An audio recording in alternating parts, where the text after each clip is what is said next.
Hello friends, कैसे हो आप सब। आशा करती हूँ आप सब अच्छे होंगे, स्वस्थ होंगे। तो मेरे यूट्यूब चैनल में आप सबका स्वागत है और मेरी तरफ से आप सबको very good morning, good morning, very good morning, जो भी है। तो आज मैं आप लोगों के साथ ये बात करूँगी, जो भगतनी सासू होती है, जो पूजा पाठ करने वाली धार्मिक टाइप की, तो उसके बारे में बात करना चाह रही हूँ। पर यहाँ बात करने से पहले मैं दो बात आप लोगों को ये बता दूँ कि सारे सासू ऐसे नहीं होते। सासू माँ, इस दुनिया में हर चीज़ दो पहलू से देखा जाता है। तो आप कौन सा पहलू से देख रहे हो, वो चीज़ है। ऐसे करके सब अच्छे भी होते हैं, बुरे भी होते हैं, तो वही है ना। तो भगतनी सासू मैं इसलिए बोल रही हूँ कि क्योंकि जब बेटा की शादी होती है उसके बाद भगतनी हो जाती है। शादी से पहले तो ऐसा कुछ नहीं रहता, टाइम पे ना खाना मिलता है ना कुछ, ऐसे करके ना नहाना। पर शादी, जब बेटा का शादी हो जाता है तब आप देखेंगे वो सासू सुबह सुबह नहाएगी, सुबह सुबह दिया बाती करेगी, भजन भी करेगी, कीर्तन में भी जाएगी, संसद में भी जाएगी, और अलग टाइप के गाने वगैरह की शुरुआत हो जाएगी उस टाइम।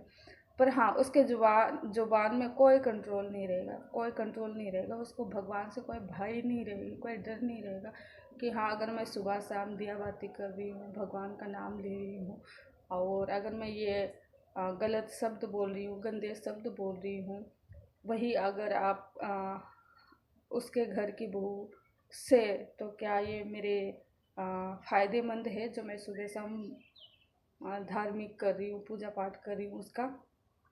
और रही बात उसकी बेटी की या बेटियों की, तो उसकी बेटियाँ या अपना घर बसा लेती होगी, हो रही होगी, या अपने से सारा घर का जो भी है वो करती होगी। जैसे उसकी बेटी के ससुराल की मैं बात कर रही हूँ, तो अपने घर संभाल रही होगी खुद से, या अपने सास ससुर को खुद से संभाल रही होगी, या अलग रह रही होगी सास ससुर के साथ। ऐसे करके मेरा कहने का मतलब, वो बेटी जो अपने ससुराल में जाती है तो ससुराल का सारा जिम्मेदारी वो खुद संभालती होगी, या सास ससुर से अलग रहती होगी, ऐसे करके। तो अपने बेटी का तो है घर बसाया हुआ, पर बेटा का घर वो कभी नहीं बसने देगी सही से। तो ये है, जैसे कि सुबह शाम तो पूजा पाठ करेगी, दिया बाती करेगी, और उसके मुंह में कोई जुबान नहीं, मतलब जुबान में कोई कंट्रोल नहीं रहेगी, और ना ससुर के सुने ना बेटा के सुने। और बहू बहू की तो पूछो मत, बहू तो उसका कोई मतलब ही नहीं है। अगर कुछ बहू अपने डिपेंड में कुछ बोल दे तो तेरे माँ बाप ने यही सिखाया, तेरे को यही संस्कार मिला है, वगैरह वगैरह वगैरह, ऐसे करके। तो मैं यही जानना चाहूँगी कि भगतनी सासू होने का क्या मतलब है। जब खुद के ज़ुबान में कंट्रोल नहीं रहेगा, आप दिया बाती करोगे, सुबह शाम भगवान का नाम लोगे, और वही बहू के बारे में आप हर वो चीज़ बोल दोगे जो आप भगवान के नाम पे बोलते हो कि ऐसा नहीं होना चाहिए, ऐसा नहीं करना चाहिए, ऐसा नहीं बोलना चाहिए, ऐसे करके। और क्या है, तो मतलब क्या मतलब पूजा पाठ करने का क्या फ़ायदा,